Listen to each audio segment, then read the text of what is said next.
존경하는 국민 여러분, 그리고 언론인 여러분, 우리 모두가 예상한 대로 헌법재판소가 한덕수 국무총리에 대한 탄핵 심판을 7대1로 기각했습니다.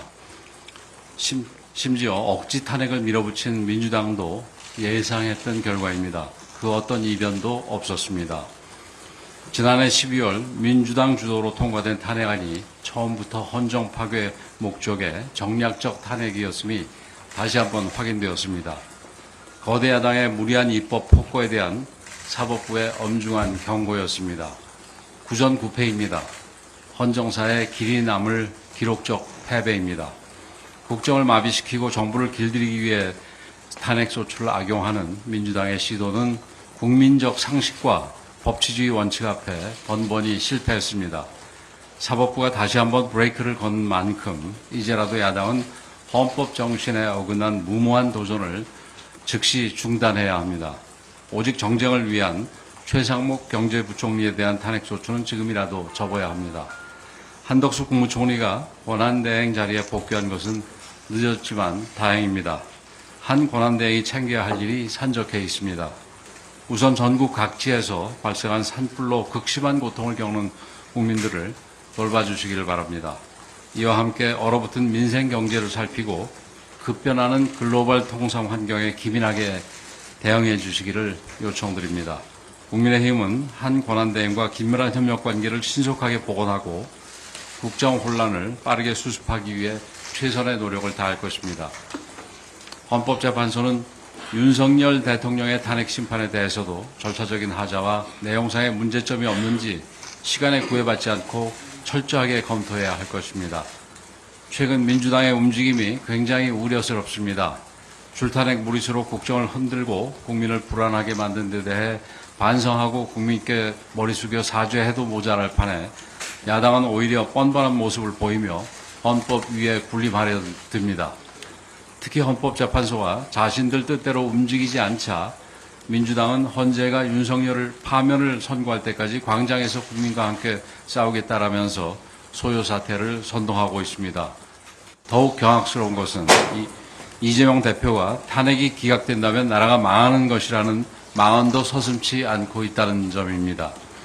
본인의 재판 결과가 나오기 전에 권력을 취하기 위해 범죄 혐의자가 국정을 마구잡이로 흔들고 대통령 탄핵을 밀어붙이는 이런 작태야말로 나라가 망하는 지름길입니다.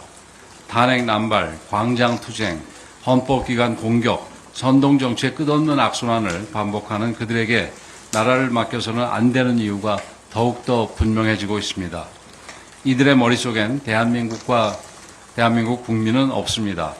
민주당의 아버지라는 이재명 대표만이 있을 뿐입니다. 상식이 무너지고 법치가 흔들리는 것을 두고 볼 수는 없습니다. 대한민국의 헌정체제를 수호하기 위해 내전 선동 세력이 우리나라를 유린하는 것을 막기 위해 국민의힘은 분연히 일어나 맞서 싸울 것입니다. 국민 여러분, 지금 대한민국에 필요한 것은 사회 갈등, 분열 조장이 아니라 국정 안정과 책임 정치입니다. 우리 당은 국민과 함께 민생을 살리고 국정을 바로 세우는 일에 모든 역량을 집중하겠습니다. 민주당과 이재명 대표 옹의 세력에게 강력하게 경고합니다. 대한민국의 법치는 쉽게 무너지지 않습니다.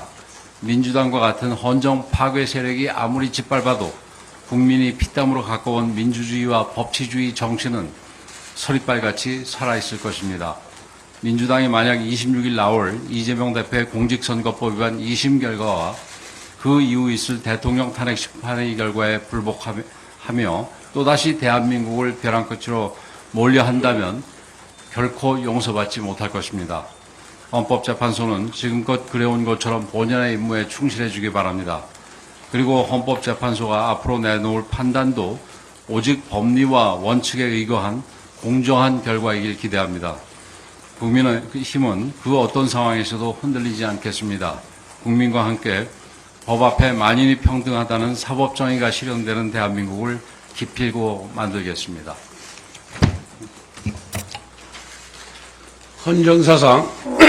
헌정사상 초유의 대통령 권한대행에 대한 탄핵이 기각으로 결정났습니다. 한덕수 총리께서 무려 87일 만에 대통령 권한대행으로 복귀하게 되었습니다. 이번 한덕수 대행 탄핵 기각은 더불어민주당, 아니 더불어 탄핵당의 구정구패 그 이상의 의미가 있습니다. 대통령에 이어 대통령 권한대행마저 연색 탄핵한 것은 정략적 계산에 따라 대한민국의 행정부와 헌정 질서를 마비시킨 거대 야당에 의한 내란 기도의 정점이었습니다. 이재명 세력의 입법 권력을 동원한 내란 음모에 헌법의 철퇴가 가해진 것입니다. 당연한 결과입니다. 이재명 대표는 뻔히 기각될 것을 알면서도 오로지 본인의 정략적 목적을 위한 졸속 탄핵으로 87일이나 국정을 마비시킨 데 대해 국민 앞에 석고대죄하십시오. 헌재가 뒤늦게나마 한덕수 대행의 직무 복귀를 선고한 것은 다행스럽지만 의결 종족수를 151석으로 판단한 것은 대단히 유감스럽습니다. 이는 헌재가 대통령 권한대행에 대한 거대 야당의 무제한 탄핵 면허를 부여한 것입니다. 헌재가 한덕수 대행에 대한 탄핵 소추 재추진 가능성을 열어준 것이고 앞으로 대통령이 직무 정지될 경우에 다수당이 권한대행, 대행의 대행까지 탄핵을 남발할 수 있다는 최악의 선례를 남겨준 것입니다. 그럼에도 불구하고 2명의 헌법재판관들이 대통령 권한대행의 의결 정족수를 200석으로 판단하여 각하사유라고 결정한 것은 대단히 중요한 의미가 있습니다. 국회 다수당이 자의적인 법 해석으로 탄핵 소추권을 남발해서는 안 된다는 것을 헌재가 분명히 경고한 것입니다. 직무에 복귀하신 한덕수 권한대행께는 그동안 마음고생이 많으셨다는 위로와 격려의 말씀을 드립니다. 하지만 우리나라의 대내적인 현실이 녹록지 않은 만큼 하셔야 할 일들이 산적해 있습니다. 우선 전국적인 산불 진압과 피해 복구 활동부터 꼼꼼히 챙겨주실 것을 당부드립니다. 특히 국민 안전과 국가 안보를 위해 장기간 공석 상태로 방치되어 있는 행안부 장관과 국방부 장관부터 신속히 임명해 줄 것을 요청드립니다. 아울러 여러 현실적인 한계에도 불구하고 글로벌 통상 관세 정쟁의 거센 파고에 맞서 대한민국의 경제, 산업 이익을 보호하기 위해 적극 대응해 주실 것을 당부드립니다. 고위 당정을 조속한 시일 내에 열어 경제 안정 대책 등을 논의할 것을 요청합니다. 마지막으로 민주당은 더 이상 실효성 없는 최상목 부총리 탄핵과 광화문 장애투쟁을 포기하고 국회로 돌아오길 바랍니다. 국가 재난 대응과 경제위기 대응을 위해 한덕수 대행이 참석하는 여야정 국정협의회를 복원해야 합니다. 사석에서 만난 야당 의원들이 민주당 지도부의 최상목 대행 탄핵 추진은 무리수라고 고백하고 있습니다. 제발 정쟁 대신 민생으로 돌아와 주십시오.